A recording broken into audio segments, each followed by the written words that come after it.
ಕಾರ್ಯಕ್ರಮ ಚೆನ್ನಾಗಿದೆ ಅಂತ ಅನ್ಸೋದು ಯಾವಾಗ ಅಂದರೆ ಕೆಲವು ಕಾಣ್ದಿರೋ ಮುಖಗಳೆಲ್ಲ ಬಂದಾಗ.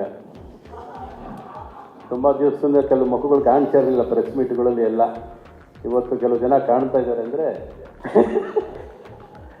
ಅದು ಅವ್ರಿಗೆ ನಮ್ಮನ್ನು ಭೇಟಿ ಮಾಡಬೇಕು, ನಮ್ಮ ಇವರು ಸೇರಬೇಕು ಅನ್ನೋ ಸಂತೋಷಕ್ಕೆ ಸೇರಿರೋ ಗುಂಪು ಅನ್ನೋದು ಗೊತ್ತಾಗುತ್ತೆ. ಅದು ಫಸ್ಟ್ ತುಂಬ ಮುಖ್ಯ ಆಗೋದು. ಇವ್ರು ಹೇಳಿದ್ರು ಜನಸಂಖ್ಯೆ ನಮ್ಮಿಂದ ಜಾಸ್ತಿ ಆಯ್ತು ಅಂತ. ಅದಕ್ಕೆ ಇರಬೇಕನ್ನೋ ಬಿರುಕಾಗಿದ್ದು ಕೂಡ, ಇಲ್ಲಾಂದರೆ ಪಾಪ್ಯುಲೇಷನ್ ತುಂಬ್ಕೊಂಡ್ಬಿಟ್ರೋದೇನ. ಜನಸಂಖ್ಯೆ ಜಾಸ್ತಿ ಆಗಲಿಲ್ಲ, ನಮ್ಮಿಂದ ಪ್ರೀತಿ ಸಂಖ್ಯೆ ಜಾಸ್ತಿ ಆಯಿತು. ಪ್ರೀತಿಯವ್ರು ಜಾಸ್ತಿ ಆದರು, ಪ್ರೀತಿ ಇರಲಿಲ್ಲ. ಪ್ರೀತಿ ಚೆನ್ನಾಗಿ ಹಂಚಿದ್ವಿ, ನಾವೆಲ್ಲ ಕಡೆ ಪ್ರೀತಿ ಹಂಚಿದ್ವಿ. ಬಹುಶಃ ಈ ಜೋಡಿ ಏನಕ್ಕೆ ಈ ಕಾರ್ಯಕ್ರಮ ಬಂದ್ಬಿಟ್ಟು ನಾವು ಮಾಡಿರೋ ಹಾಡುಗಳನ್ನ ಹೇಳ್ಕೊಂಡು ಹೋಗೋದು, ಇಲ್ಲ ನಮ್ಮ ಹಾಡುಗಳನ್ನ ದೃಶ್ಯಮೂಲ ಎಲ್ಲ ಚಾನೆಲ್ಗಳಲ್ಲಿ ಸಾಕಷ್ಟು ಬಂದ್ಬಿಡ್ತು. ಬಟ್ ಇದರಿಂದ ಅಡಗಿರೋ ಅನುಭವವನ್ನು ಹಂಚ್ಕೋಬೇಕು.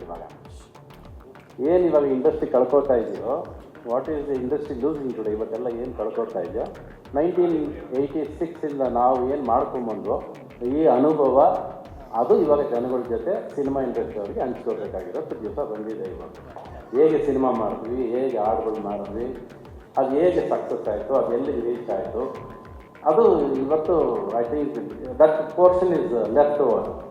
ಈ ಕಾರ್ಯಕ್ರಮದಲ್ಲಿ ಹಾಡಿರುತ್ತೆ. ಹಾಡು 40 ವರ್ಷ ಅಲ್ಲ, ಇನ್ನು 80 ವರ್ಷ ಆದರೂ ಈ ಹಾಡುಗಳು ಹಾಗೇ ಇರುತ್ತೆ. ಎರಡೇ ಕಾರಣ ಈ ಹಾಡುಗಳು ಸಕ್ಸಸ್ ಆಗೋದಕ್ಕೆ ಕಾರಣ ಏನಂದರೆ ಆಡಿಯೋ ವಿಜುವಲ್ ನಮ್ಮಿಬ್ಬರು ಕಾಂಬಿನೇಷನ್ ಮಾತ್ರ ಸಿಂಕ್ ಆಗಿರುತ್ತೆ.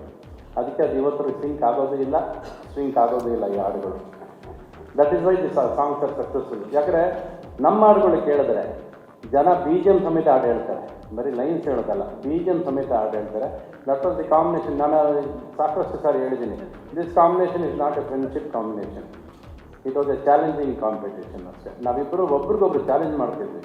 ನಾವಿಬ್ಬರು ಯಾವತ್ತೂ ಹೆಗಲ ಮೇಲೆ ಕೈ ಹಾಕ್ಕೊಂಡು ಬಾರಲ್ಲಿ ಕುಡ್ಕೊಂಡು ಇಲ್ಲೆಲ್ಲ ಕೂತ್ಕೊಂಡು ಒಂದು ದಿವಸ ಮಾಡಿದವರಲ್ಲ. ಮನೆಗೆ ಹೋಗ್ತಿದ್ವಿ, ಮನೇಲಿ ಕೂತ್ಕೊತೀವಿ, ಕೆಲಸ ಮಾಡ್ತಿದ್ವಿ. ಕೆಲಸ ಆದಮೇಲೆ ಅವ್ರು ಕೆಲಸ ಮಾಡ್ತಿದ್ರು, ನಾನು ನನ್ನ ಕೆಲಸ ಮಾಡ್ತಿದ್ದೆ. ಮತ್ತು ಚಾಲೆಂಜ್ ಇದ್ದಿದ್ದು ನಮಗೆ, ಇವ್ರು ಹೆಂಗೆ ಪಿಕ್ಚರೈಸ್ ಮಾಡ್ಕೊಂಡ್ಬರ್ತಾರೆ ನೋಡೋಣ ಹಾಡು ಅಂತ. ಆಟ ಕಥಾಸಿ ಚಾಲೆಂಜ್ ಎವ್ರಿ ಟೈಮ್ ನೀನು ಮಾಡ್ಕೊಡ್ತೀಯಾ, ನಾನು ಹೆಂಗೆ ಮಾಡ್ಕೊಂಡ್ಬರ್ತೀನಿ ನೋಡು ಅಂತ. This challenge is what is industry ಬೇಕಾಗಿರೋದು ಇವತ್ತು. ಅದೇ ಒಬ್ಬರೊಬ್ಬರು ಟೆಕ್ನಿಷಿಯನ್, ಒಬ್ಬರಿಗಿಂತ ಒಬ್ಬ, ನಾನು ನಿನಗಿಂತ ನಾನು ಮಾಡ್ತೀನಿ, ನನಗಿಂತ ನೀನು ಮಾಡುವಂಥ ಯಾವತ್ತು ಚಾಲೆಂಜ್ ಇಟ್ಕೊಳ್ಳೋದು ಪರದೆ ಕಿತ್ತೋಗುತ್ತೆ. ಅದು 86, 89 ಆಗಿದ್ದಂಥ ವಿಷಯಗಳು ಇವತ್ತು that is what is needed. ನನಗೆ ಈ ಕಾರ್ಯಕ್ರಮ ಇವ್ರು ಬಂದು ಕೇಳಿದಾಗಲ್ಲ, ಇದು ಸುಮಾರು ವರ್ಷದಿಂದ ಸುಮಾರು ಜನ ಕೇಳ್ತಾ ಇದ್ದಾರೆ. ಯೂಶಲಾಗಿ ನಮಗೆ ಈ ಪ್ರೀತಿಯಲ್ಲಿ ಹೃದಯ ಬಿರುಕು ಬಿಟ್ಟಾಗ ಸಂಭ್ರಮಿಸೋದು ಜಾಸ್ತಿ ಅಕ್ಕಪಕ್ಕ. ಫಸ್ಟ್ ನಮ್ಮ ಜೋಡಿನ ಬಿರುಕು ಬೇಡ, ಸೇರ್ಕೊಳ್ಳಿ ಅಂತ ಹೇಳಿದ್ರೆ ಜನ ಸೇರ್ಸೋದು ಇದೆ ಫಸ್ಟ್ ಲವ್ ಸ್ಟೋರಿ ಇರಬೇಕು. ಯಾಕಂದರೆ ಈ ಕೋಪ, ಈಗೋ, ಸಕ್ಸಸ್ಸು ಇವೆಲ್ಲ ಕಾಂಬಿನೇಷನ್ ಬಂದಾಗ ಬಿರುಕು ಬೇಕು, ಅಲ್ಲಿ ಬರುತ್ತೆ, ಕಾರಣಗಳಿಂದ ಬರುತ್ತೆ. ಅದು ನಿನ್ನಿಂದ ಗೆದ್ದೋ ನನ್ನಿಂದ ಗೆದ್ದೋ ಅನ್ನೋ ಪರೀಕ್ಷೆ ಬರುತ್ತೆ. ಅದು that is what everything, that is life. ಅದು ಲೈಫಿನ ಒಂದು ಭಾಗ. ಅದು ಬಂದಿದ್ದರಿಂದ ಅದ್ರ ವ್ಯಾಲ್ಯೂ ಗೊತ್ತಾಗ್ತಾ ಇದೆ. ಇವಾಗ ಜೊತೆಲಿ ಇದ್ದಿದ್ರೆ ಇನ್ನನ್ನೆಲ್ಲ ಮಾಡ್ತಿದ್ವಿ ಅನ್ನೋ ವ್ಯಾಲ್ಯೂ ಗೊತ್ತಾಗಬೇಕಾದ್ರೆ ಆ ಬಿರುಕು ಬೇಕಾಗಿತ್ತೇನೋ ಅಂತಲೂ ಅನಿಸುತ್ತೆ ಕೆಲವು ಸರಿ. ಓಕೆ, ಆಲ್ ಫಾರ್ ಗುಡ್ ಅಂದ್ಕೊಂಡೆ ಜೀವನ ಸಾಕ್ತಾ ಹೋಗೋದು ನಾವು ಯಾವಾಗಲೂ. Time passes but memories don't pass. ಅದರಲ್ಲಿ ಈ ಮೆಮರೀಸ್ ಅಂತೂ ನಾವು ಯಾರು ಮರೆಯೋಕ್ಕಾಗೋದೇ ಇಲ್ಲ. ಈ ಮೆಲಕು ಇವತ್ತಿಗೂ ಎಲ್ಲಿ ಹೋದರೂ ಕೂಡ, ಇವತ್ತು ನೀವು ರೀಲ್ಸಲ್ಲಾಗಲಿ ಯಾವುದಾಗಲಿ ನಮ್ಮಿಬ್ಬರ ಕಾಂಬಿನೇಷನ್ ಆಡಿಬಿಟ್ರೆ ಎಲ್ಲೂ ಇಲ್ಲ market. This is one of the best combination. Best lovers, best friends ನಾವು. ಅದರಲ್ಲಿ ಎರಡನೇ ಮಾತಿಲ್ಲ. ಯಾಕಂದರೆ ಪರದೆ ಮೇಲೆ ಬಹುಶಃ ಒಂದು 40 ವರ್ಷದ, ಇವತ್ತು ನಾನು ಬರೀತೀನಿ ಎಲ್ಲ ಓಕೆ, ಬಟ್ 40 ವರ್ಷದಿಂದ ನನಗೇನು ಗೊತ್ತೇ ಇರಲಿಲ್ಲ. ನನಗೆ ಇವರು ಬರ್ಕೊಟ್ಟಾಗಲೇ ಗೊತ್ತಾಗಿದ್ದು ಇದನ್ನು ಹಿಂಗೆ ತೆಗಿಬೇಕು, ಅದನ್ನು ಹಂಗೆ ಪಿಕ್ಚರೈಸ್ ಮಾಡಬೇಕು ಅಂತ. ಸೊ ಅವರು ನೋಡಿದ ರವಿಚಂದ್ರನ್ನ ಆ ಕ್ರೇಜಿ ಸ್ಟಾರ್ನಲ್ಲಿ ತಂದು ನಿಲ್ಲಿಸಿದ್ದು, ಅದಕ್ಕೆ ಭಾವನೆ ಕೊಟ್ಟಿದ್ದು, ಎಲ್ಲ ಕೊಟ್ಟಿದ್ದು ಇವರೇ. ನನ್ನನ್ನು ಇವರು ಬರವಣಿಗೆ ಚೆನ್ನಾಗಿ ಪ್ರೀತಿ ಮಾಡಿದ್ದಾರೆ ಇವರು.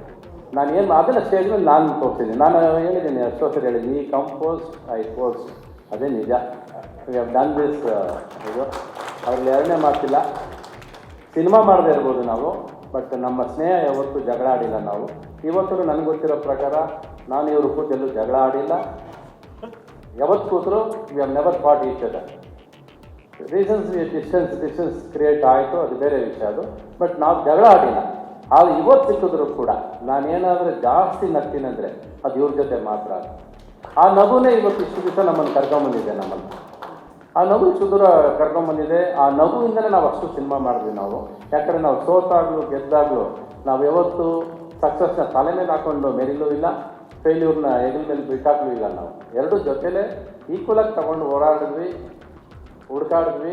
ಇನ್ನಷ್ಟು ಇದು ಹಿಂಗಾಗಿದೆ, ಇದು ಹಿಂಗೆ ಮಾಡಬೇಕು, ಅದನ್ನ ಹಂಗೆ ಮಾಡಬೇಕು. ಪ್ರತಿ ದಿವಸ ಡಿಸ್ಕಷನ್. ಒಂದು ಚಾಲೆಂಜ್ ಇಟ್ಕೊಳ್ಳೋದು ಯಾವಾಗಂದರೆ, ಇವಾಗ ಹೋಗಿ ನನಗೆ ಹಿಂಗೆ ಆಡಬೇಕು ಅಂದರೆ ಅವ್ರು ಹಠ ಹಿಡಿದು ಬರೆಯೋರು ಬೇಕು. ಅವ್ರೇನೋ ಕೇಳ್ತಾರೆ, ನಾನು ಬರೀಬೇಕು ಅಂತ ಕೂತ್ಕೊಂಡ್ಬಿಡೋರು.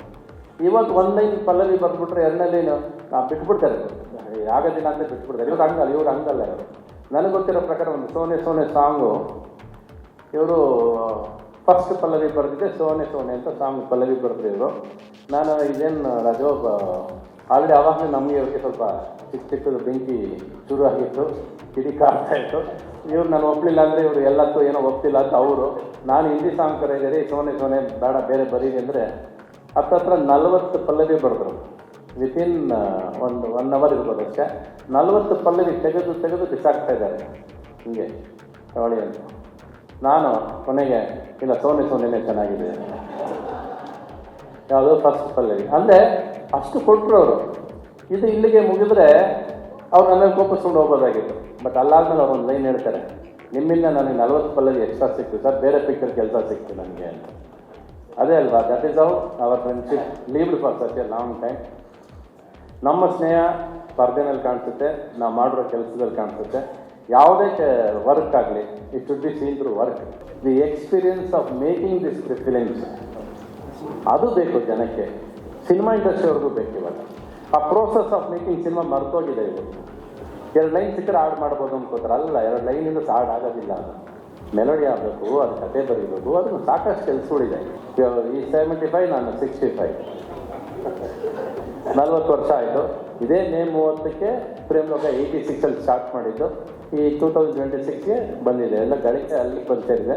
ಇದು ಫಸ್ಟ್ ಆಫ್ ಆಲ್ ಬರ್ತ್ಡೇಗೆ ಮಾಡ್ತೀನಿ ಅಂತ ಹೇಳಿರಲಿಲ್ಲ. ಇದು ಶೋ ಮಾಡ್ತೀನಿ ಅಂತ ಶುರು ಆಗಿದ್ದು ಕೊನೆಗೆ ಅದು ಬರ್ತ್ಡೇ ಸಿಂಕ್ ಆಯಿತು.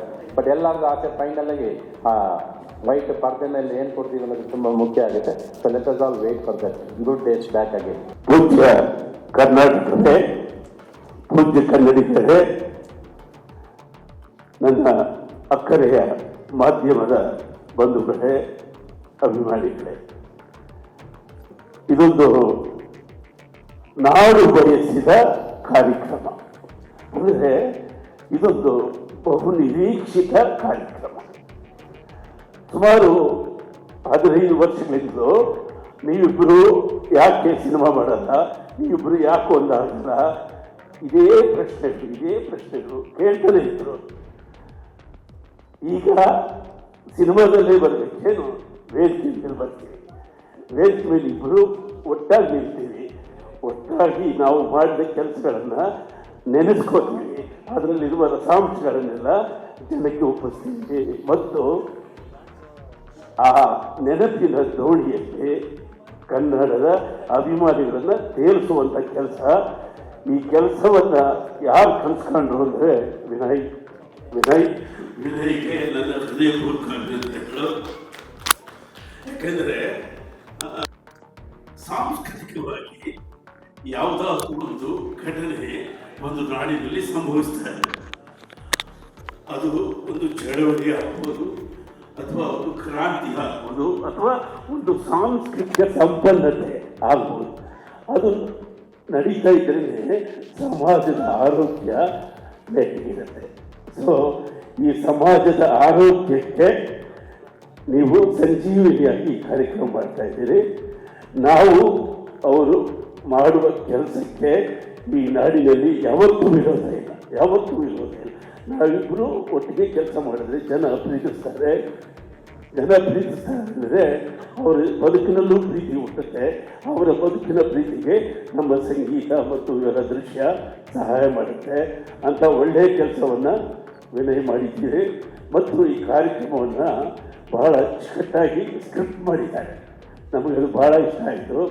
ಸೊ ಈ ಒಂದು ಕಾರ್ಯಕ್ರಮ ಸಕ್ಸಸ್ ಆದರೆ ನೀವು ಇಡೀ ಕರ್ನಾಟಕದಲ್ಲಿ ಇಂಥ ಒಂದು 5 ಕಾರ್ಯಕ್ರಮಗಳನ್ನು ಮಾಡಿ.